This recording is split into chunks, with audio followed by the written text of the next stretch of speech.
સુરેન્દ્રનગર જિલ્લામાં સ્થાનિક સ્વરાજ્યની ચૂંટણી ટાણે ભાજપમાં આંતરિક વિવાદ સપાટી પર આવ્યો। શિયાળી જિલ્લા પંચાયત બેઠકના ભાજપના ઉમેદવારે સ્વપક્ષના નેતાઓ પર જ ગંભીર આક્ષેપો કરતા રાજકારણ ગરમાયું।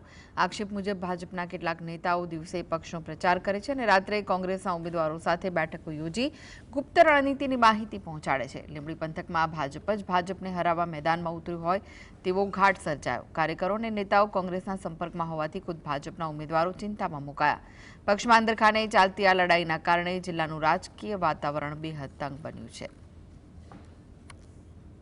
તાલુકા પંચાયતના પૂર્વ પ્રમુખ કે જે ભાજપમાં હતા, ભાજપનો ખેસ પહેરી અને ભાજપના ઉમેદવાર અને કાર્યકરો સાથે આખા દિવસ દરમિયાન જે કંઈ જાણકારી હોય એ જાણકારી લઈ અને રાત્રે કોંગ્રેસના ઉમેદવાર મારા જે હરીફ ઉમેદવાર છે જે તેજાભાઈ મેટલિયા એમને આખી માહિતી આપે છે।